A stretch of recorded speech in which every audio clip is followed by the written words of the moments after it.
بسم الله الرحمن الرحيم الصلاة والسلام على أشرف المرسلين سيدنا محمد الأمين وعلى آله وصحبه أجمعين اللهم علمنا ما ينفعنا وانفعنا بما علمتنا وزدنا علما يا أرحم الراحمين وفقنا اللهم لعمل الخير وخير العمل واجعلنا من عبادك الصالحين وأوليائك المقربين برحمتك يا أرحم الراحمين. Aujourd'hui, on va essayer de terminer le commentaire de sourate Al-Buruj. Et la dernière fois, donc, nous sommes arrêtés au 4e verset dans lequel Allah Azza wa Jal dit Qutila ashabul ukhdud, en faisant référence aux gens du fossé. Et cette histoire de l'ukhdud, ashab al-ukhdud, fait référence à une histoire qui est arrivée selon l'avis majoritaire dans la ville de Najran, dans la région de Najran au Yémen. Et bien entendu, comme d'habitude, le Coran ne donne pas forcément des détails il ne rentre pas dans les détails dans certaines histoires, puisque le but étant de retirer les informations qui nous intéressent et de prendre leçon sur ce qui s'est passé chez les gens qui nous ont précédés. Mais il y a un hadith rapporté par Muslim et Tirmidhi qui va nous donner les détails de cette histoire. Donc un hadith authentique sur lequel, bien entendu, on peut se baser. Ce hadith est rapporté sur Suhayb radiyallahu anhu, qui dit que le prophète sallallahu alayhi wa sallam a dit, je vais lire le hadith en entier d'une manière détaillée pour ne rien rater. Donc le prophète sallallahu alayhi wa sallam disait, jadis vivait un roi qui avait un sorcier. Et ça, autrefois, donc, c'était assez fréquent que les rois soient aidés par des gens qui ont des pouvoirs occultes afin de maintenir leur pouvoir sur les gens. Quand le sorcier se sentit vieillir, il dit au roi, me voilà maintenant âgé, envoie-moi donc un jeune homme pour que je lui enseigne la magie, donc pour permettre l'héritage, pour transmettre l'héritage que j'ai appris. Il lui envoya donc un jeune homme, et sur son chemin vers le sorcier, le jeune homme rencontra un moine.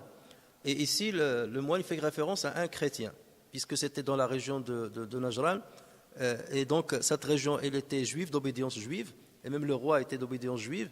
Et là, c'était un moine d'obédience chrétienne qui cachait un petit peu sa religiosité. Il s'assit auprès de lui et écouta ses paroles qui lui plurent. Il faisait ainsi chaque fois qu'il se rendait chez le sorcier. Donc, quelque part, il était obligé d'aller chez le sorcier, mais ayant rencontré ce moine, il a beaucoup aimé sa croyance, il a beaucoup aimé sa vertu, et voilà pourquoi donc il trouvait plus de plaisir à aller chez le moine que d'aller chez le sorcier. Donc pour le sorcier, il était obligé de le faire. Puisque comme c'est le roi qui l'a choisi, donc on peut supposer que ce roi avait un ascendant sur la famille de ce jeune homme pour le pousser à aller malgré lui apprendre auprès du sorcier. Quand il arrivait auprès du sorcier, ce dernier le frappait pour son retard, parce qu'il passait beaucoup de temps chez le moine. Il s'en plaignait au moine qui lui dit « Quand tu as peur de la colère du sorcier, dis-lui, j'ai été retenu par ma famille. Et quand tu auras peur de ta famille, dis-leur, j'ai été retenu par les sorciers. » Donc ce qui prouve que parfois, dans des situations bien particulières, on a le droit de faire des mensonges, des petits mensonges, qui bien entendu n'ont pas pour objectif d'égarer les gens, mais le but c'est de préserver un bien qui nous revient de droit. Entre-temps, voilà qu'une bête énorme interdit le passage aux gens. Le jeune homme dit, aujourd'hui je vais savoir qui du sorcier ou du moine a la plus grande valeur auprès de Dieu. Il prit alors une pierre et dit, Seigneur Dieu, si l'œuvre du moine t'est préférable à celle du sorcier, tue cette bête afin de permettre aux gens de passer. Alors là, bien entendu, lui, il était bien entendu rassuré de par ses propres convictions, mais là, il voulait quelque part un signe de la part d'Allah Azza wa Jal sur celui qui a le plus raison, celui auprès de qui il doit le plus apprendre. Il la frappa, donc il frappa la bête alors avec la pierre et la tua sur le coup. Les gens eurent ainsi la voie libre. Il vint en informer le moine qui lui dit « Mon petit, tu es devenu maintenant plus fort que moi, puisque tu es arrivé à ce miracle. » Et c'est une karama. Lorsqu'on parle du miracle, lorsqu'il est donné à un homme simple, on parle de le karama. Lorsqu'il est donné à un prophète ou à un messager, donc on parle de le mu'jiza. Donc il lui a dit, tu es arrivé à ce miracle et tu vas certainement être mis à l'épreuve. S'il en est ainsi, ne dis à personne qui je suis. Donc il savait qu'à partir de ce degré-là, lorsque tu arrives à un certain degré de foi et de proximité de Dieu, forcément, tu es mis à l'épreuve. C'est pour cela qu'il lui a dit, tu vas être mis à l'épreuve, mais ne dévoile pas ma présence, ne me dévoile pas à tes ennemis. Ainsi donc, le jeune homme arriva à guérir l'aveugle de naissance et le lépreux. Allah Azza wa Jal lui donna d'autres miracles. Il guérissait les gens de la plupart de leurs maladies. Et l'un des courtisans du roi, qui était aveugle, en entendit parler alors et se rendit auprès du jeune homme avec de nombreux cadeaux. Et il lui dit, tout ce que tu vois là est à toi si tu arrives à me guérir. Le jeune homme lui dit, je ne guéris personne moi-même, mais c'est uniquement Allah Azza wa Jal, le Très-Haut, qui guérit. Si tu crois en Allah, je le prierai et il te guérira. Donc là aussi, il ne voulait pas s'imputer quelque part un pouvoir qui ne revenait pas de droit à lui. Donc il renvoie toujours à Allah Azza wa Jal. Et c'est comme ça qu'étaient bien entendu les prophètes, c'est comme ça qu'était Jésus. Même lorsqu'on voit la Bible aujourd'hui dans certains évangiles, donc Jésus il leur dit, ce que je fais, ce n'est pas par mon pouvoir, mais c'est le pouvoir du Père. Je ne le fais pas de moi-même, mais c'est par mon Père. Toujours on renvoie justement les bénédictions à celui qui les a données. Le courtisan crut en Allah et Allah le guérit. Il se rendit alors chez les rois, maintenant qu'il a retrouvé sa vue. Le roi lui demanda, qui donc t'a rendu la vue? Parce qu'il était étonné, il était aveugle de naissance. Il dit, mon Seigneur est maître. Il lui dit, est-ce que tu as un autre Seigneur que moi? Et il dit, mon Seigneur et le tien est Allah.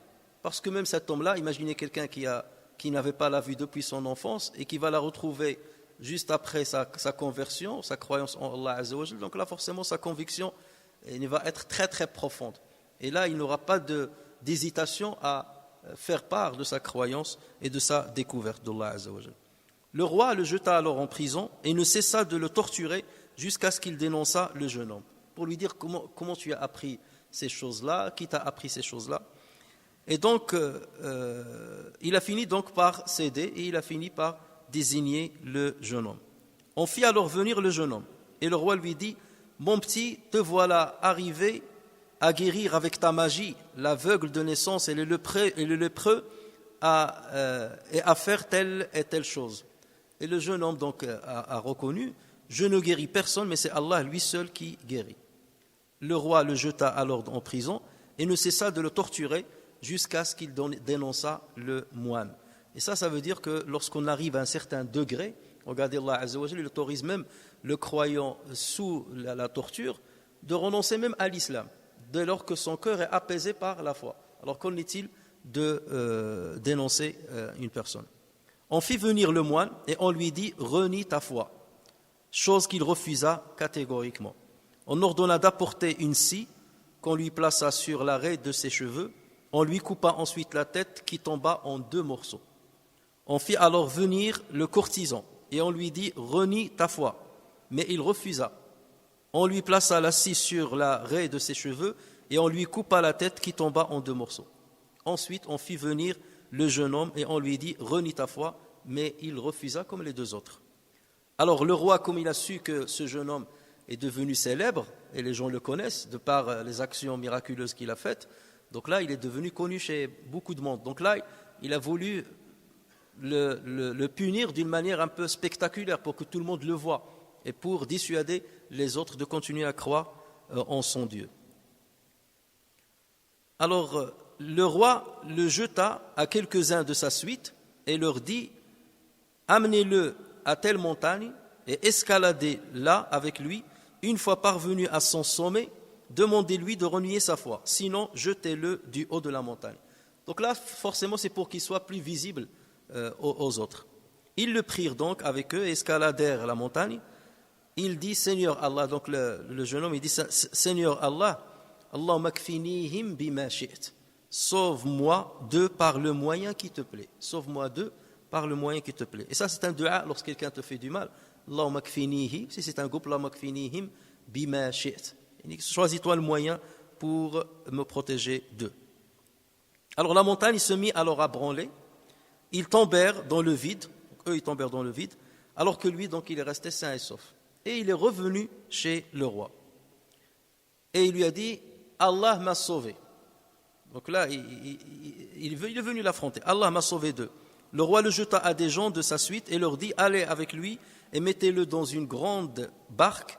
Une fois arrivé au large, demandez-lui de renier sa foi, sinon jetez-le à la mer. » Ils partirent avec lui et une fois en pleine mer, il dit « Seigneur Allah, sauve-moi d'eux par le moyen qui te plaît. » La barque se retourna et ils se noyèrent. Mais lui, il a réussi à arriver au bord de la mer.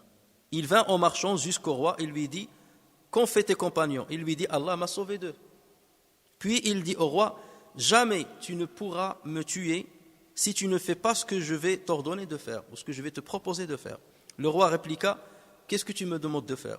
Il lui dit « Tu rassembles ton peuple sur un même plateau, puis tu me crucifies sur le tronc d'un palmier. Tu prends alors une flèche de mon carquois, tu places la flèche au milieu de la corde, de l'arc, et tu dis « Au nom d'Allah, Seigneur et Maître de ce jeune homme. » Puis tu lances la flèche en ma direction. Si tu fais tout cela, tu me tueras sûrement. Donc le roi s'est exécuté. Il a rassemblé tout le monde sur un plateau. Il a crucifié l'homme, donc il a attaché le jeune homme devant tout le monde. Et il a pris donc sa flèche. Et il a dit au nom d'Allah, Seigneur et Maître du jeune homme. Et il tira alors la flèche qui alla se planter dans la tempe du jeune. Le jeune, donc, à peine il porta la main à sa tempe, il mourut sur le coup.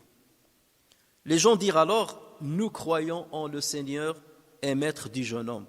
Parce qu'ils ont vu justement tous ces miracles qui lui sont arrivés. Il a été épargné la première fois, il a été épargné la deuxième fois, comment il a fait guérir les lépreux, les malades, les aveugles. Donc là, ils se sont encore attachés encore plus à lui et bien entendu à son Seigneur. Lui n'était qu'un guide vers Allah Azza wa Jal. On vint dire au roi, ce que tu craignais est survenu. Par Allah, l'appréhension que tu avais s'est concrétisée, par Dieu, l'appréhension que tu avais s'est concrétisée et voilà que ton peuple a cru en Allah. Ce que tu craignais est arrivé en fait. Tout ce que tu as fait, c'est pour que les gens ne suivent pas cet homme-là. Et là, cette histoire, bien entendu, si Allah Azza wa Jal on a fait référence dans le Coran, et si le prophète sallallahu alayhi wa sallam l'a raconté, c'est pour montrer que c'est une règle immuable. À chaque fois que tu appelles Allah Azza wa Jal comme il le faut, à chaque fois que tu es sincère dans ce que tu fais, forcément, il y a des gens qui vont essayer d'entraver ton chemin. Et ce combat toujours entre le bien et le mal, c'est quelque chose d'immuable. Donc, soit on est à la hauteur de la foi qu'on prétend, soit on est attaché à Allah Azza wa Jal, et dans ce cas, on se cramponne à notre religion, on se cramponne à nos principes, soit on a une foi qui est titubante, ou une foi seulement pour arriver à certains desseins mondains, et bien entendu, dans ce cas, on cède. Et donc, il ordonna de creuser des fossés à l'entrée de chaque route. On les creusa et on y alluma le feu. Le roi dit, jetez-y tous ceux qui ne veulent pas renier leur foi. Et c'est ce qu'ils firent, jusqu'à ce que vint le tour d'une femme qui portait son bébé. Elle eut peur et refusa de se jeter dans le feu. Et son bébé lui parla et lui dit, mère patiente, car tu es sur la juste voie. Mère patiente, car tu es sur la juste voie. Et certains savants disent que c'est le troisième enfant qui a parlé alors qu'il n'était pas en âge de parler. Il y avait celui-là et il y avait Isa alayhi salam qui a parlé alors qu'il était encore dans le couvain. Et il y avait le témoin, d'après certains, le témoin qui a témoigné en faveur de Yusuf alayhi salam contre la femme de Al-Aziz.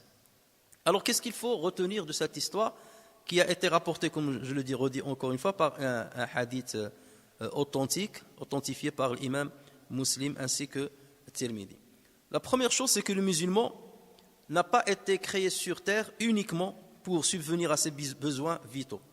Il sait qu'il est la création d'Allah Azza wa Jal. Allah Azza wa Jal l'a doté d'une mission qu'il faut qu'il accomplisse sur cette terre. Et il faut qu'il se cramponne à la mission pour laquelle Allah Azza wa Jal l'a créé et qui, bien entendu, il cherche la satisfaction de Allah, la satisfaction exclusive d'Allah tabaraka wa ta'ala. La deuxième chose, c'est que le musulman doit faire prévaloir la vérité sans violence ni agression, mais avec sagesse et fermeté. C'est ce qu'a fait ce jeune homme, c'est ce que tout le monde a fait. Et ils étaient fermes dans leur foi, et ils n'ont pas cherché la violence pour faire valoir leurs droits ou pour faire prévaloir la vérité. Troisième chose, c'est que le musulman doit consacrer sa vie au service des humbles. Et regardez ce jeune homme, donc son but c'était de convaincre les gens. Il aurait pu avoir les meilleurs mérites auprès de ce roi-là, parce qu'il aurait pu être le remplaçant du sorcier, et être dans la cour du roi, mais il a tout délaissé pour transmettre la foi qu'il a appris du moine et pour la transmettre aux gens qui sont humbles. Donc le musulman doit consacrer sa vie au service des humbles et s'abstenir de flatter les injustes et les tyrans.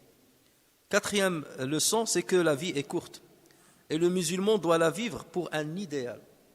Lorsque tu as un idéal, même si tu perds ta vie pour cet idéal-là, peu importe, si ta vie tu la perds à 30, 40, 50 ans, 60 ans, et même si tu ne suis pas un idéal pour vivre le plus longtemps possible, de toute manière, une fois on arrive à la tombe, on a l'impression qu'on a passé le même temps que celui qui a passé la moitié ou le 1/10 de notre vie sur sa terre. Mais bien entendu, ce qui va compter, c'est qu'est-ce que tu as investi pour l'au-delà et pour la vie qui est éternelle. La cinquième leçon, c'est que le musulman doit placer sa totale confiance en Allah Azza wa Jal et endurer avec patience devant toutes les épreuves. Allah Azza wa Jal est le maître absolu des cieux et de la terre et rien ne se produit dans son royaume sans sa volonté. Donc c'est cela la vraie foi. Bien entendu, comme je disais, le Coran n'a pas raconté tous ces détails-là qui ont été complétés par le prophète Mohammed sallallahu alayhi wa sallam. Allah Azza wa Jal fait souvent, à part quelques histoires, surtout celles des grands prophètes, comme par exemple l'histoire de Youssouf, il est rentré dans beaucoup de détails, mais là il y avait des objectifs, on en a parlé dans une série de prêches du vendredi. Mais ici, il va faire référence seulement à quelques histoires qui étaient connues d'ailleurs de par les Arabes de l'époque, chez les Arabes de l'époque, ou par les chrétiens ou les juifs qui avaient le livre. Alors, les leçons à tirer des histoires auxquelles Allah Azza wa Jal a fait référence, cette histoire auquel Allah Azza wa Jal a fait référence, c'est que Allah Azza wa Jal est en train de s'adresser ici aussi bien aux prophètes sallallahu alayhi wa sallam et aux musulmans de son époque qu'aux musulmans qui vont venir plus tard. Et il s'adresse aussi aux détracteurs du prophète sallallahu alayhi wa sallam que détracteurs des musulmans et des croyants qui vont venir plus tard. D'une part, il est en train de dire aux croyants, rassurez-vous, ce qui vous arrive à tout le monde. Donc quelque part, vous y êtes engagé en connaissance de cause. Et si votre foi est réelle, elle doit être inébranlable face aux épreuves. Donc ça, vous devez être rassuré. Ça, c'est la première chose. Deuxième chose, regardez l'histoire de ces anciens. La foi a toujours triomphé, elle a toujours continué. Même si les personnes, ce qui compte, c'est la foi, et non pas les porteurs de la foi. Ce qui compte, c'est que la foi soit portée, et non pas porter le porteur de la foi. Le porteur de la foi peut disparaître, mais la foi doit continuer. Dans les situations les plus normales et les situations les plus apaisées, on transmet la foi à qui? On la transmet à nos enfants, on la transmet à notre entourage, et on la transmet selon le savoir qu'Allah Azza wa Jalla nous a donné, et le savoir qu'on a acquis par l'effort, on la transmet à un plus grand nombre possible de personnes. Et c'est là où on a accompli la mission pour laquelle Allah Azza wa Jalla nous a créés. Et d'autre part, Allah Azza wa Jalla s'adresse aussi aux détracteurs, pour leur dire, les détracteurs de l'époque du prophète sallallahu alayhi wa sallam, pour leur dire, regardez, à travers l'histoire, tous les prophètes que j'ai envoyés ont toujours eu des détracteurs. Et tous ces prophètes ont subi les pires des supplices et ont subi des épreuves face à des tyrans et face à des détracteurs. Mais ma religion a toujours triomphé, elle a toujours continué. Et Allah Azza wa Jal, ce n'est pas la question du nombre qu'il importe, qu'il y ait tel nombre ou tel nombre. Allah Azza wa Jal, il s'est engagé à transmettre le message aux gens, à discuter avec les gens, à dialoguer avec les gens, à leur transmettre son message, à travers les livres, à travers les messagers, à travers les prophètes. Il a donné la raison aux gens pour discerner entre le bien et le mal. Il leur a mis des guides, il leur a mis des jalons dans la création par lesquels ils peuvent se guider vers lui.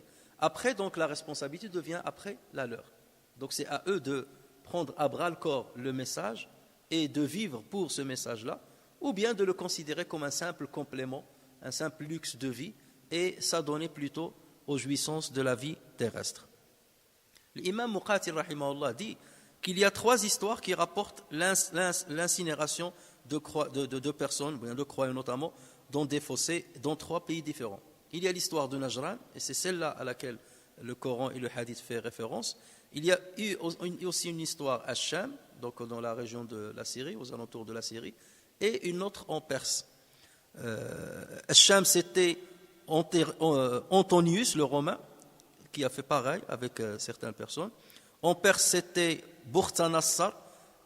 C'est comme ça que les Arabes ont arabisé son nom, mais normalement de son vrai nom, Nabucodonosor II. Nabucodonosor II. C'était un général. Quant à celle de Najran au Yémen, elle était relative à Youssouf Dounouès, c'est le nom du roi en question, Youssouf Dounouès, et le jeune homme, on dit qu'il s'appelait Abdullah ibn Thamir. Bon, après, bien entendu, il n'y a pas des hadiths authentiques qui rapportent ces noms-là. Donc, on se base sur les récits israéliens, ou bien les récits des chrétiens, pour parler de ces noms-là. Donc, quelque part, le prophète sallallahu alayhi wa sallam n'a pas confirmé ces noms-là. Maintenant, lorsqu'Allah Azza wa Jalla dit, revenons au verset, Qutila ashabu al-ukhdud. À qui il fait référence? Qui sont les gens de l'ukhdud? Est-ce qu'il fait référence aux croyants qui ont été incinérés? C'est eux, ashab al-ukhdud. Ou est-ce qu'il fait référence aux assassins qui les ont incinérés? Donc, les savants ont divergé.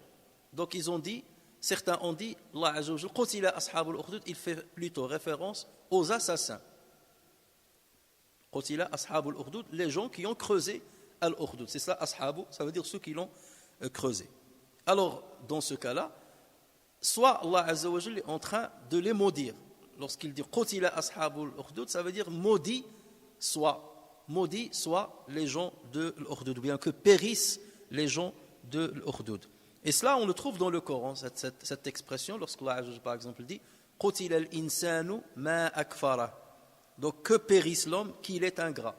Ou lorsqu'Allah Azza wa Jalla dit Qutila al-kharrasoun, qu'ils soient maudits les menteurs. Donc, dans ce cas-là, voici la signification. Qutila ashabul ukhdud, ça veut dire que périssent, et c'est la traduction, je crois, que vous avez trouvée, que périssent les gens de l'ukhdud, c'est-à-dire ceux qui ont creusé al-ukhdud. Donc là, c'est une invocation contre eux, qu'ils soient péris ou bien qu'ils soient maudits. La deuxième signification, la deuxième interprétation, ce n'est pas une invocation contre eux, mais c'est une information. Qutila, ça veut dire ils ont été assassinés. Ceux qui ont creusé al-ukhdud ont été tués. Et là, certains, ils ont dit comment ils ont été tués, c'est que lorsqu'ils ont creusé les fossés et qu'ils ont mis le feu dedans, ce feu-là est revenu contre eux et il les a brûlés. Il était tellement fort qu'il est revenu contre eux et il les a brûlés. Et donc, selon cette signification, Allah Azza wa Jalla nous informe sur c'est-à-dire sur cette chose-là. Il nous dit, ils ont été tués. Donc ça peut être aussi cette interprétation qui serait valable. Et la troisième interprétation, c'est celle qui dit non, Allah Azza wa Jalla ici ne fait pas référence aux criminels qui ont creusé le fossé, mais il fait référence aux croyants qui ont été jetés dans le fossé. On peut les appeler aussi ashabul ukhdud. Et qutila, donc ça veut dire qu'il nous informe qu'ils ont été tués. Ils ont été tués en étant incinérés. Donc il nous informe là-dessus. Et il fait référence à cette histoire. Donc voici les trois interprétations que les savants ont données, les exégètes ont données. Et vous allez voir que selon l'interprétation qu'on a donnée, on va pencher vers une autre interprétation dans les versets qui vont suivre.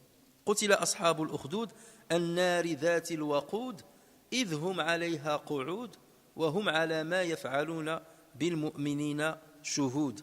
Par le feu, donc ils ont été tués, par le feu plein de combustible. Donc là, si c'est pour les croyants, ils ont été tués par le feu plein de combustible. S'ils parlent de ceux qui ont creusé le fossé, eux aussi, ils ont été tués par le feu qui était plein de combustible. An-nari dhatil waqud. An-nar, c'est le feu, et dhatil waqud, c'est le combustible. Donc et dhatil waqud, c'est pour dire que le combustible était fort. Ils ont mis donc beaucoup de bois ou d'autres produits qui allument le feu et qui le maintiennent à une grande température. Donc là, je le dis, par le feu plein de combustible, cependant qu'ils étaient assis tout autour, là aussi on ne sait pas de qui il parle, ils étaient assis tout autour, ils étaient ainsi témoins de ce qu'ils faisaient des croyants. Alors, cependant qu'ils étaient assis tout autour, à qui il fait référence? Est-ce qu'il fait référence à ceux qui ont creusé le fossé ou est-ce qu'il fait référence aux croyants? Donc les deux sont possibles.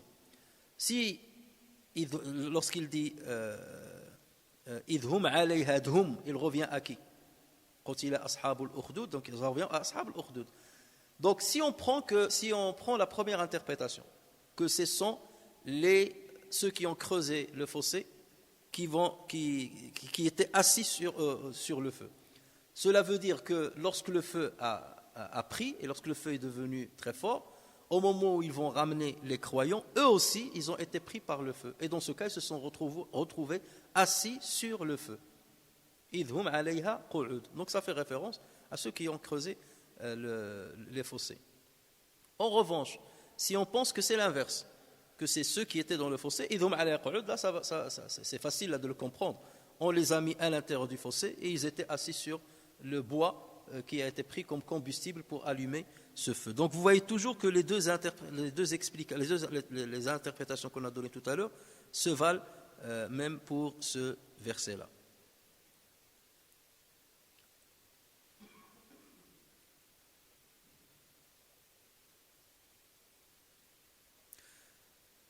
Et une troisième interprétation, c'est que Allah Azza wa Jal parle toujours de ceux qui ont creusé le fossé. Et lorsqu'il a dit « idhum alayha qu'ud », ça veut dire qu'ils étaient assis autour du fossé où il y avait le feu. Ça ne veut pas dire qu'ils étaient dans le feu, mais ils étaient « idhum alayha », ça veut dire qu'ils étaient aux alentours, loin du feu, mais ils étaient assis en tant que témoins. Et d'ailleurs, le verset qui va venir, ça donne aussi cette interprétation. Ils étaient témoins de cette scène-là. Ils étaient assis à regarder les croyants incinérés à l'intérieur de ces fossés. Ils étaient ainsi témoins de ce qu'ils faisaient aux croyants.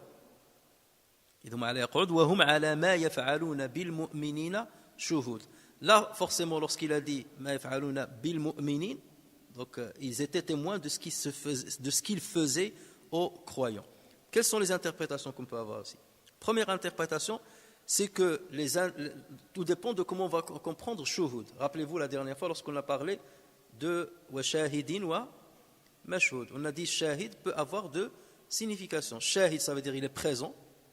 Shahidun, ça veut dire il est présent. Vous êtes par exemple shuhud, vous êtes présent dans cette assise. Ou bien shahid, ça veut dire c'est un témoin. Donc si on prend le premier sens, ça veut dire être présent. Ça veut dire que ces assassins-là étaient présents. Ils étaient présents au moment où on était en train d'incinérer ces croyants. Donc là, on le comprend. Ils étaient présents dans la scène. Et leur cœur était tellement endurci qu'ils ont accepté, ils ont osé et ils ont pu assister à la scène. Et être présents pendant la scène pour voir l'incinération de ces gens. Et ça, c'est quelque chose de lamentable. Même un animal, tu n'accepterais pas de le voir, de le jeter toi-même dans le feu et de rester présent à le regarder en train de brûler. Ce qui montre justement la dureté de leur cœur. La deuxième interprétation, si maintenant on considère que shuhud, ça veut dire ils sont des témoins. Donc là, il y a deux façons d'interpréter le verset. Ils étaient témoins de la scène. Ils étaient témoins de cette scène. Ça veut dire, ils ont dit, voilà ce qui est arrivé. Et ce qui est arrivé, ils en ont témoigné auprès de leur roi. Ça veut dire, les soldats qui ont accompli cet acte barbare sont revenus auprès de leur roi pour dire, la mission a été accomplie, voilà ce qu'on a fait, voilà ce qu'on a fait. Devant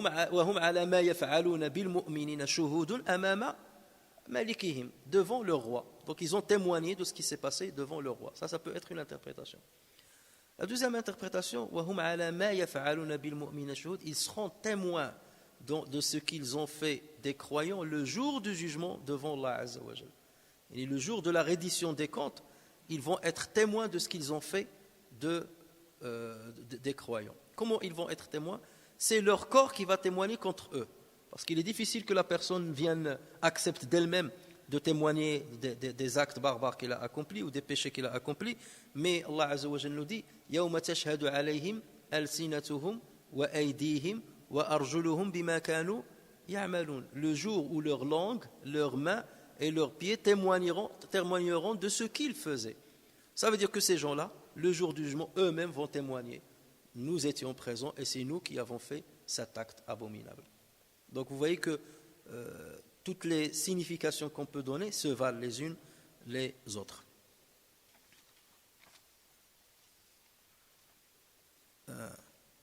وهم على ما يفعلون بالمؤمنين شهود وما نقموا منهم إلا أن يؤمنوا بالله العزيز الحميد الذي له ملك السماوات والأرض والله على كل شيء شهيد. À qui il ne leur reprochait que de croire en Allah, le puissant, le digne de louange, auquel appartient la royauté des cieux et de la terre. Allah est témoin de toutes choses. C'est le verset 8 et 9. La croyance est quelque chose qui se rapporte à la liberté de conscience. La croyance est quelque chose qui se rapporte à la conscience, à la liberté de conscience. Et ça, c'est un principe normalement fondamental dans tout pays qui se respecte. L'islam lui-même n'a jamais jugé quelqu'un sur ses convictions, même si ses convictions s'opposent aux convictions des musulmans. Jamais l'islam n'a tué quelqu'un parce qu'il a adopté certaines convictions plutôt que d'autres. Jamais. Si l'islam a engagé des guerres contre certaines personnes, c'est à cause de leur injustice, à cause de leur despotisme ou à cause du mal qu'ils ont commis, mais jamais à cause de leur croyance. Et c'est pour cela que toutes les autres croyances ont vécu avec les musulmans. Les chrétiens ont toujours vécu avec les musulmans, jusqu'au jour d'aujourd'hui, à travers l'histoire. Les juifs ont toujours vécu avec les musulmans. Contrairement, même lorsqu'ils ont été chassés de l'Andalousie, ils se sont réfugiés auprès des musulmans du Maghreb. Et ils ont trouvé un bon refuge. Et ils le reconnaissent, jusqu'à aujourd'hui, ils le reconnaissent. Donc l'islam n'a jamais condamné personne par rapport à sa conscience. Regardez, même les hypocrites. Allah Azza wa Jal a beaucoup parlé des hypocrites dans le Coran. Et il a dévoilé leur identité au prophète sallallahu alayhi wa sallam. Et le prophète sallallahu alayhi wa sallam a dévoilé leur identité à Hudayfa ibn al-Yaman. Il a dit, voici leur nom, mais ne les dévoile jamais. La seule chose que je te demande, c'est que si l'un d'eux décède, demande aux musulmans de ne pas faire la prière sur lui. C'est tout. C'est ça la punition quelque part. On ne fait pas la prière, on n'invoque pas Allah Azza wa Jal à leur avantage. Mais jamais le prophète sallallahu alayhi wa sallam ne s'est vengé d'eux, alors qu'il avait la possibilité de le faire, au nom de la révélation qu'il recevait de Dieu. Il aurait pu le faire. Au nom de la révélation, dire Dieu m'a révélé vos noms, toi, ramassez-le, rassemblez-les et je vais les tuer. Et eux, ils savaient cela. Ils savaient cela et c'est pour cela qu'ils n'ont jamais, quelque part, désisté de comploter même contre les musulmans, avec les ennemis de l'islam, contre les musulmans. Parce qu'ils savaient que le prophète sallallahu alayhi wa sallam ne peut pas les juger sur leurs croyances, mais il les juge sur les actes. Le prophète ne jugeait que sur les actes. Et l'islam ne juge que sur les actes. C'est ça la logique. Aujourd'hui, vous avez certaines personnes, même si toi tu fais rien, même si tu n'es pas en cabale contre les gens, même si tu ne provoques pas un renversement ou bien une révolte, mais on veut t'imputer justement la volonté de vouloir faire ceci, de vouloir faire le grand remplacement. Ça veut dire que tu as tout programmé. Et dans ce cas, on ne veut pas t'attaquer, on te dit, mais on ne t'attaque pas sur ta croyance, mais on t'attaque sur ta présumée volonté de faire. Ça veut dire que tu es rentré dans ma tête, ou dans la tête de tous les musulmans, pour dire les musulmans ont un projet dans notre société, c'est le grand remplacement. Et là, les musulmans, ils n'arrivent même pas à s'entendre entre eux. Les imams se chamaillent entre eux, les mosquées se chamaillent entre eux, les représentants de l'islam se chamaillent entre eux, ils se disputent entre eux. Ils vont décider d'un projet commun pour faire le grand remplacement. Et de qui on veut se moquer? De qui on veut se moquer? Et c'est là où on voit que où est la raison? Où est la raison? Et c'est pour ça qu'Allah Azza wa Jalla dit وَمَا نَقَمُوا مِنْهُمْ إِلَّا أَن يُؤْمِنُوا بِاللَّهِ الْعَزِيزِ الْحَمِيدِ. Ils ne leur reprochaient que de croire en Allah. C'est ça ce que vous leur reprochez, de croire en Allah. Mais c'est leur liberté personnelle. Tu ne vas pas rentrer dans le cerveau pour imposer une conviction et enlever une autre. Combien même tu utilises l'épée, tu utilises tous les moyens coercitifs. Donc dans ce cas, tu pousses la personne à l'hypocrisie. Il va te montrer un visage alors qu'il cache un autre. Et quelqu'un qui est hypocrite, c'est quelqu'un qui est négatif contre toi. Qui est négatif contre toi. Et qui, dès qu'il trouvera l'occasion, il va te faire du mal. Et c'est pour cela que les musulmans sont contre l'hypocrisie, bien entendu, mais ils sont contre le fait de confisquer la liberté des autres ou la conscience des autres. Et heureusement, nous sommes dans un pays, justement, qui vante ce mérite-là, qui vante ces principes-là. Le pays de droit, de la liberté et tout ça. C'est la réalité, c'est écrit dans les textes. Et nous, on adhère aux textes. Mais malheureusement, il y a toujours des gens qui dévoient les textes. Et ça, on en trouve partout. Il y a ceux qui dévoient les textes de l'État, il y a ceux qui dévoient les textes coraniques, les textes scripturaires, les textes prophétiques. Et ces marginaux, on en trouve tout le temps. Donc Allah Azza wa Jalla, c'est comme s'il nous dit, et pour en arriver là, c'est que ces personnes-là, ils sont dénués de toute logique et de toute intelligence. On ne reprochait pas à ces croyants une quelconque violence ou un quelconque désordre social dont ils étaient les instigateurs. La seule reproche, c'est qu'ils aient osé croire en un Dieu. Et après, il va citer certains de ses attributs. Al-Azizi, Al-Hamidi, Alladhi lahu mulku samawati wal-ard. Le puissant, le digne de louange et auquel appartient la royauté des cieux et de la terre. Ils veulent croire à ce Dieu-là. Le puissant, la puissance n'est pas chez les êtres humains, elle est chez ce Dieu-là. Celui qui est digne de louange, c'est lui et non pas les êtres humains. Celui qui possède les cieux et la terre, c'est lui. Donc, en toute logique, les gens ont le droit de croire en ce Dieu, d'autant plus que ce Dieu ne leur demande pas de se révolter contre les autres, il ne leur demande pas d'aller confisquer la liberté des autres, il ne leur demande pas de piétiner les autres. Allez voir les textes, ce qu'ils disent aux musulmans et comment ils doivent se comporter avec les autres. Wallahu ala kulli shay'in shahid. Ça veut dire Allah est témoin de toutes choses. Il est témoin de ce qui se passe ici-bas et il sera le témoin le jour du jugement, le jour où il tranchera entre les clans, où il tranchera entre les uns et les autres. Donc d'un côté, il est en train de rassurer les croyants. Ça veut dire, même s'ils vous font du mal aujourd'hui, rassurez-vous, je suis témoin de tout ce qui se passe. Et ce qui compte, c'est l'au-delà, ce n'est pas ici-bas. L'ici-bas, il est court, l'ici-bas, il est éphémère, ça va s'arrêter bientôt. Que tu meurs maintenant ou demain ou après-demain ou d'ici 20 ans ou 30 ans ou 40 ans, tout le monde va mourir de toute façon. Donc vous avez la même issue. La même issue. Traître, hypocrite, croyant, la même issue. Ici-bas. Mais dans l'au-delà, c'est là où la vérité va éclater. Et c'est là où il y aura la reddition des comptes. Et c'est là où on va voir ce qu'est la vraie vie. Dar al-Hayawan. La vraie vie. Donc Allah Azza wa Jal, donc il rassure les croyants. Donc rassurez-vous, même si vous perdez ici-bas, rassurez-vous, dans le delà il est à vous. Et en même temps il est en train de menacer et de leur donner la possibilité de revenir, de se repentir, de ne pas continuer dans leur cabale contre les croyants. Ensuite le verset 10. Inna alladhina fatanu al-mu'minina wal-mu'minat thumma lam yatubu falahum adhabu jahannam wa lahum adhabu al-hariq. Ceux qui font subir des épreuves aux croyants et aux croyantes, puis ne se repentent pas, auront le châtiment de l'enfer et le supplice du feu. Alors regardez là, donc pour beaucoup d'exégètes, je l'ai dit la dernière fois, ce verset-là, le verset 10, c'est la réponse des 4 sermons qu'Allah Azza wa Jal a fait au début de la sourate. Ça c'est le sermon par ces choses-là. Sur quoi il fait le sermon? C'est ça la réponse du sermon, ou bien l'objet du sermon. Ceux qui font, donc je jure que ceux qui font subir des épreuves aux croyants et aux croyantes, puis ne se repentent pas, auront le châtiment de l'enfer et le supplice du feu. Et regardez Allah Azza wa Jal, sa miséricorde, il dit puis ne se repentent pas. Ça veut dire qu'il leur laisse toujours la porte ouverte. Attention, je vous mets en garde. Vous avez encore la possibilité de revenir. Tant que vous êtes vivant, repentez-vous. Ne continuez pas dans votre cabane. Alors qu'il aurait pu dire, ça y est, dès que maintenant tu as porté une épreuve, ou là tu as apporté une supplice sur quelqu'un, tu as appliqué une supplice sur quelqu'un, ça y est, c'est l'enfer. Non, il leur dit, vous avez encore la possibilité. Parce que c'est ça, après tout, le but du prophète sallallahu alayhi wa sallam, c'est de ramener les gens vers Allah Azza wa Jal. Et Allah Azza wa Jal a testé le prophète sallallahu alayhi wa sallam lorsqu'il lui a envoyé l'ange qui lui a dit est-ce que tu veux que Dieu se venge et qu'il me donne l'ordre de rabattre les montagnes sur ces mécréants qui t'ont fait du mal. Le prophète sallallahu alayhi wa sallam il a dit là, non, je ne le veux pas. Et j'espère qu'Allah Azza wa Jal il sortira de leur génération des gens qui vont croire en Allah Azza wa Jal. Et c'est ce qui est arrivé. Les pires ennemis du prophète sallallahu alayhi wa sallam, on a vu leurs enfants se convertir à l'islam.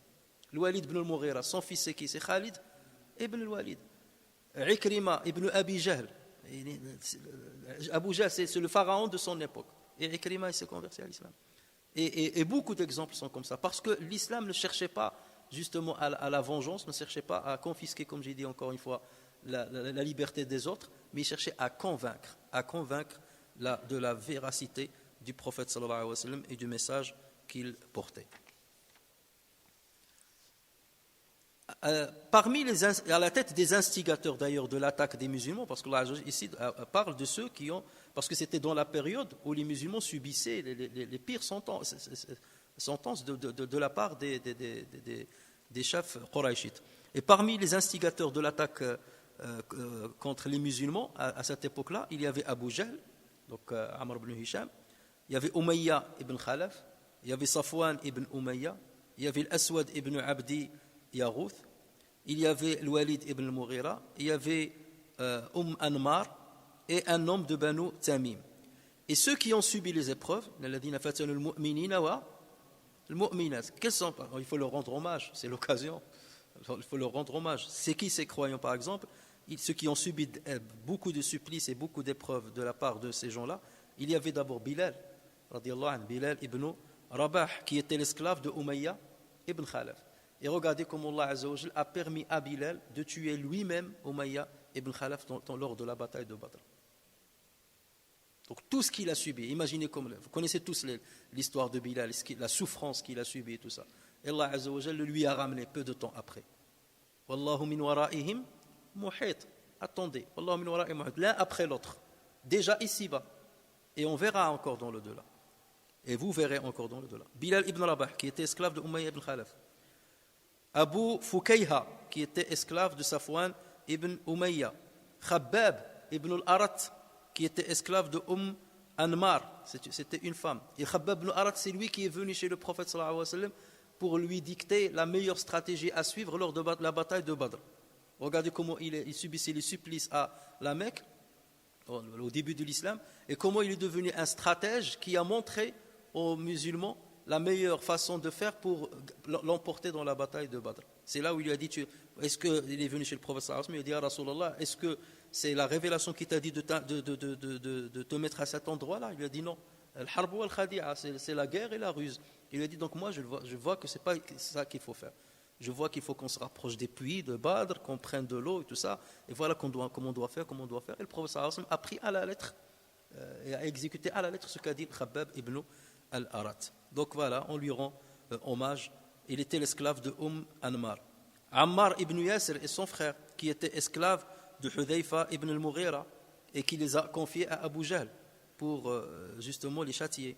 Et Amir ibn Fuhayra, qui était lui l'esclave d'un homme de Banu Tamim.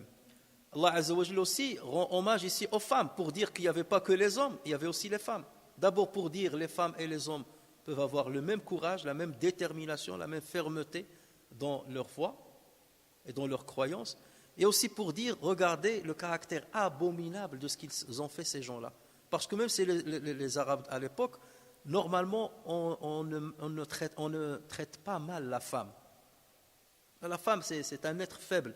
On ne la traite pas mal. Et regardez la haine qu'ils avaient jusqu'à quel point. Et ils ont piétiné leurs principes ancestraux et ils ont apporté les pires du supplice aux femmes. Parmi d'ailleurs les croyantes éprouvées, il y a Hamama Bilal, radiyallahu anhuma, esclave de Umayya ibn Khalaf. Donc c'était la mère de Bilal, radiyallahu anhu.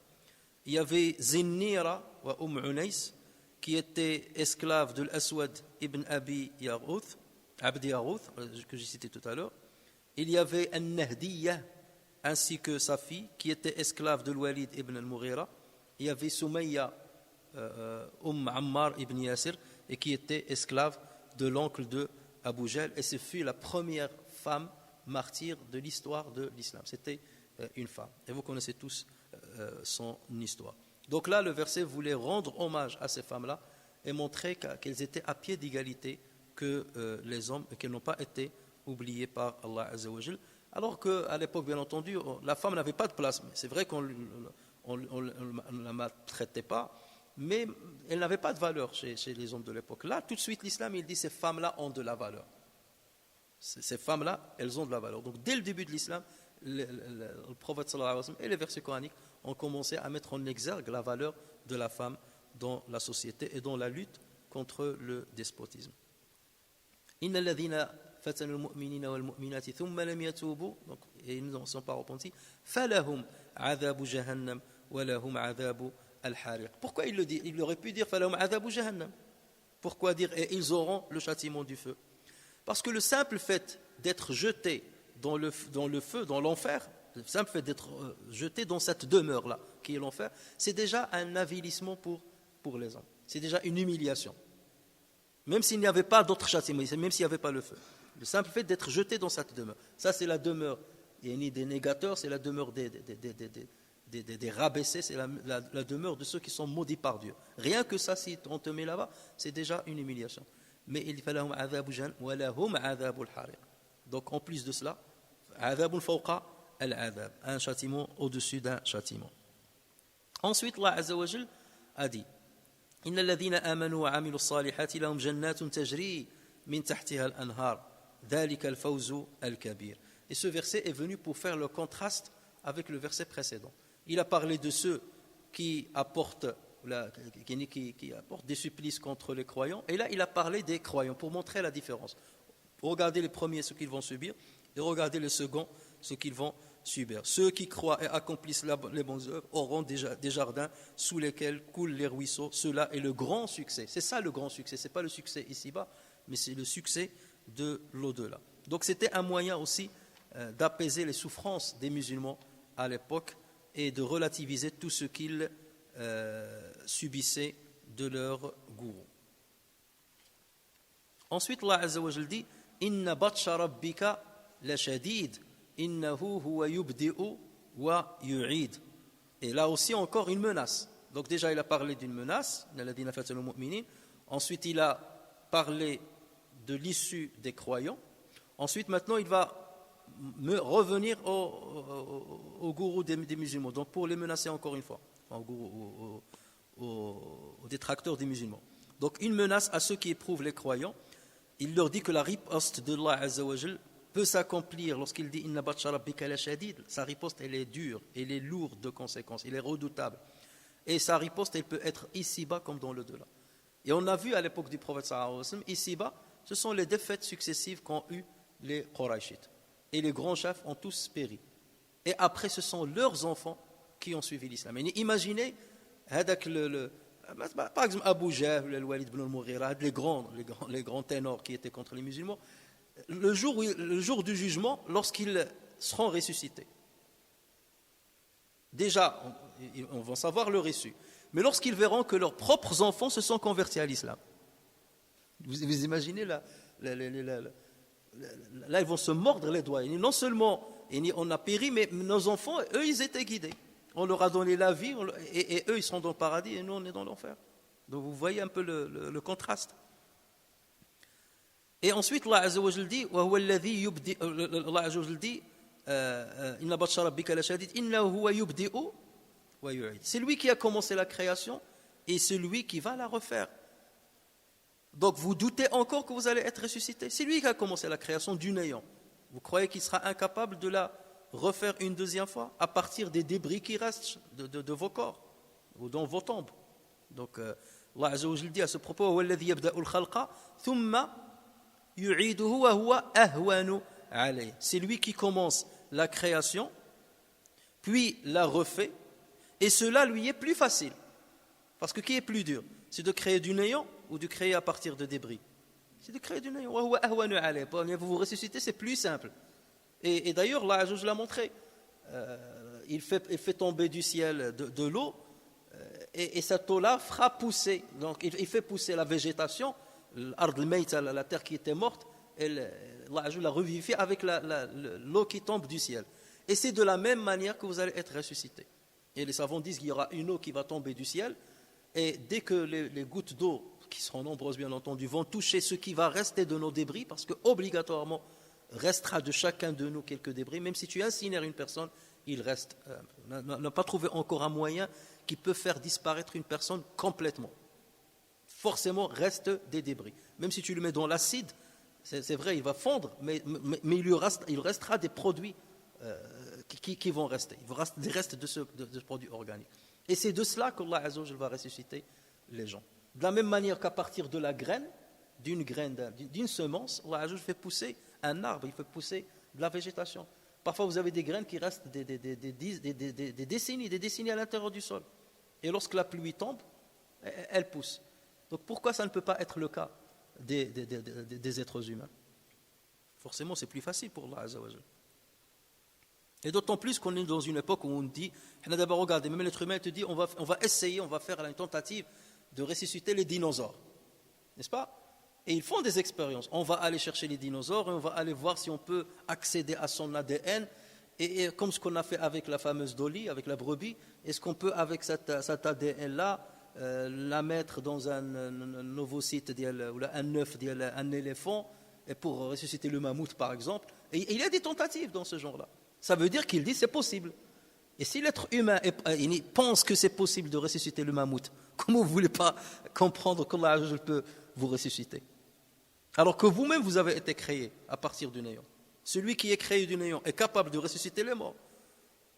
Et celui qui a créé de l'inexistant, n'est-il pas capable de recréer à partir de l'existant? Soyons logiques quand même. وهو الغفور الودود ذو العرش المجيد فعال لما يريد. Et c'est lui le pardonneur, le tout affectueux, le maître du trône, le tout glorieux, il réalise tout ce qu'il veut. Et ces versets donc font encore une fois le contraste avec ceux qui précèdent. Regardez, il a dit Batsha rabbika, la riposte de ton Seigneur est redoutable. Et là, il montre le contraste. Tout ça, c'est pour dire aux croyants, ce n'est pas à vous que je m'adresse. Tant que vous êtes sur le droit chemin, vous êtes sur la foi, et vous vous maintenez dans la foi, vous n'êtes pas concernés par ces versets. Voici les versets qui vous correspondent. Cela correspond à vos détracteurs. Donc, Allah Azza wa Jalla, donc il parle de Wawal Ghafour, donc il est le pardonneur. Donc, ma yaf'alu Allahu bi'adhabikum in shakartum wa amantum. In tajtanibu kaba'ira ma tunhauna anhu, nukaffir ankum sayyi'atikum. Si vous évitez et vous écartez des grands péchés qu'on vous a interdit de faire, je vous pardonnerai le reste. Donc ça, c'est une bonne annonce même aux croyants, pour dire parce que vous avez la foi, vous avez la croyance et vous vous maintenez, les péchés je vais les pardonner. Donc Awal Ghafour. Al-Wadoud, l'affectueux. Al-Wadoud, ça vient de Al-Wid. Al-Wid, ça veut dire l'amour, le mahabba. Il y a beaucoup qui disent dans le Coran, il n'y a pas l'amour, Dieu est amour. Non, Al-Wadoud, c'est le terme qui exprime le plus al-mahabba. Parce que le hub, avec ce terme-là, le hub, ce terme-là, il veut dire beaucoup de choses. Amour, ça veut dire beaucoup de choses. Il y a l'amour bestial, il y a l'amour sexuel, il y a l'amour... Ça a beaucoup de connotations qui peuvent être positives comme négatives, peuvent être nobles comme ils peuvent être de bassesse. Mais lorsqu'on parle de al-wid, c'est que du positif. C'est ce qui est le meilleur dans le comportement de l'amour qu'on peut porter à quelqu'un ou dont on peut bénéficier de quelqu'un. Donc c'est cet attribut qu'Allah Azza wa Jalla utilise. Wa huwa al-Ghafour al-Wadoud, ça veut dire celui qui aime ses créatures. Allah Azza wa Jalla ne cherche pas à châtier ses créatures. Il leur a tout mis entre les mains pour qu'ils croient en lui. Il leur a donné les signes en eux-mêmes, dans leur création, dans ce qui leur entoure. Il leur a mis à disposition un livre ouvert d'une création avec une multitude d'êtres à l'infini. Tout ça ne prouve-t-il pas que Dieu existe? Cette sourate, on ne l'a pas commencé à Was-Sama'i Dhati, Al-Buruj, les constellations. Donc, qu'est-ce que vous voulez d'autre comme preuve qu'il y a un créateur? Qu'est-ce que vous voulez d'autre preuve? Je vous envoie les prophètes, je vous envoie les livres. Je vous prouve que c'est moi qui préserve ces livres, c'est moi qui préserve ces prophètes. Et ils continuent, et ils triomphent de leurs ennemis finalement. Donc, tout ceci sont des preuves de mon existence. Donc, pourquoi? Et je ne veux que votre bien. وهو الغفور الودود ذو العرش, ça veut dire celui qui a le trône, ذو العرش المجيد. Alors le Majid, ça a été lu de deux manières. ذو العرش المجيد, c'est ce qu'on trouve par exemple dans la lecture de Asim, Hafs an Asim. Ou bien ذو العرش المجيد. Alors si on dit ذو العرش المجيد, donc le qualificatif ici, et l'attribut, il revient à qui? Il revient à Dieu. وهو الغفور, avec الضمة, الودود المجيد, هو الغفور الودود ذو العرش المجيد. Donc ça continue, c'est les qualificatifs qui reviennent à Dieu. Mais en revanche, la lecture, هو الغفور الودود ذو العرش المجيد, dans ce cas, le Majid revient à qui? L'Arshi. qualificatif, donc c'est un qualificatif de l'arche. Ça veut dire le trône glorieux. Et les deux, bien entendu, sont corrects. Dieu est glorieux et son trône qu'il a créé est glorieux parce que le trône, c'est la plus grande création qu'Allah Azza wa Jal a faite. Le trône est plus vaste que les cieux et la terre. Et vous connaissez le hadith, lorsque le prophète sallallahu alayhi wa sallam a dit, l'exemple des cieux et de la terre devant le trône, c'est comme l'exemple d'une bague dans un désert. C'est comme l'exemple d'une bague que tu jettes dans un désert. C'est ça l'exemple des cieux et de la terre devant le trône. Donc là, lorsqu'il fait référence à ce trône, c'est pour dire, regardez le trône, comment je l'ai créé. Je vous avais cité il y a quelques semaines le hadith où le prophète sallallahu alayhi wa sallam a dit, on m'a autorisé de décrire un des anges qui porte le trône. Et il a dit, entre la chair de son oreille et son épaule, c'est une marche de 700 ans. Vous imaginez ça, 700 ans ou la marche d'un cheval qui court, qui galope. Imaginez ça, 700 ans, faites le calcul au kilomètre, combien de kilomètres entre là et là. C'est pas de kilomètres, mais de kilomètres, ça 700 ans. Donc ça, c'est un des 8 anges qui vont porter le trône.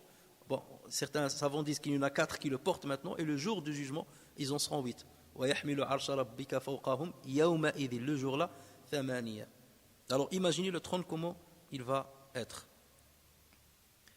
Il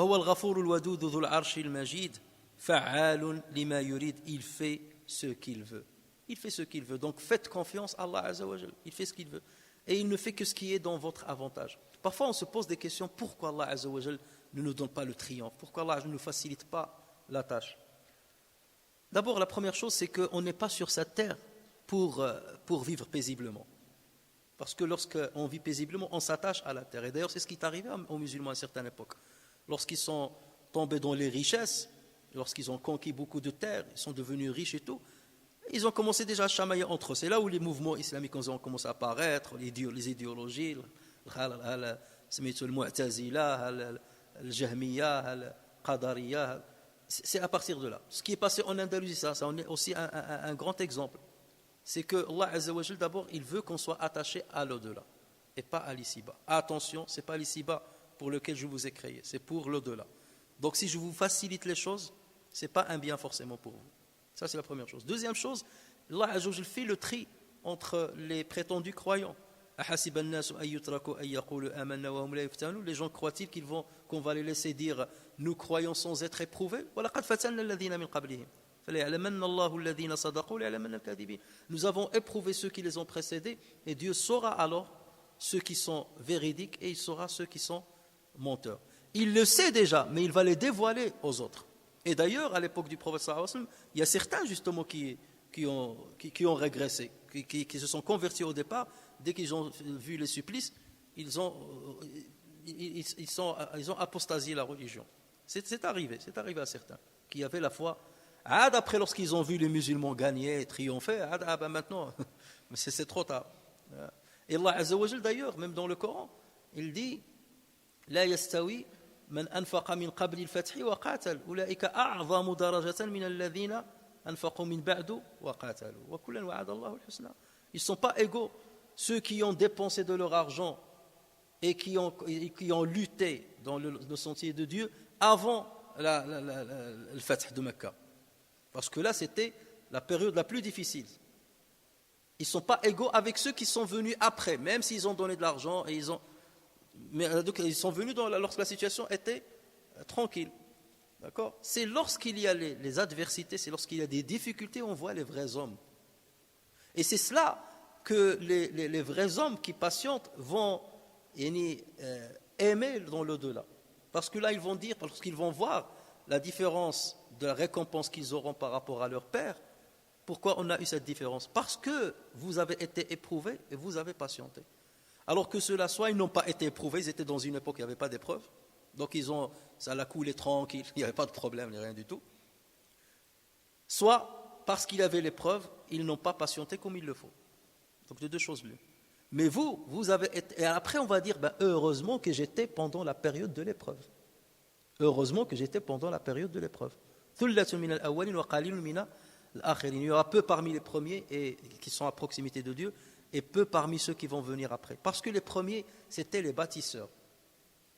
Et bâtir, c'est ça ce qui est le plus difficile. Lorsque tu bâtis quelque chose dans un terrain qui est sec, dans un terrain qui est aride, et tu construis, tu fertilises le terrain, tu le travailles pour sortir quelque chose, c'est ça le vrai travail. Et tu patientes devant les épreuves, devant les adversités, devant les ennemis, devant les détracteurs, devant la calomnie. C'est ça qui te donnera des récompenses supplémentaires le jour du jugement, en comparaison avec ceux qui cherchaient que la tranquillité de l'esprit comme ils avaient pensé. Mais cette tranquillité, forcément, ils n'en bénéficieront pas assez le jour du jugement comme les autres. هل أتاك حديث الجنود فرعون وثمود بل الذين كفروا في تكذيب والله من ورائهم محيط. T'est-il parvenu le récit des armées de Pharaon et de Thamoud, mais ceux qui ne croient pas persistent à démentir, alors qu'Allah derrière eux les cerne de toutes parts. Donc Allah Azza wa Jalla continue toujours dans la même logique de rassurer le prophète sallallahu alayhi wa sallam et de menacer en même temps les détracteurs. Donc là il leur a fait rappel de ceux qui ont précédé. Donc Al-Ataka Hadithul Jinn, t'était parvenu l'histoire des armées. Et après, il a dit Fir'aun wa Thamoud. Il a cité que 2 exemples, l'armée de Fir'aun et l'armée de Thamoud. Il y en a bien d'autres.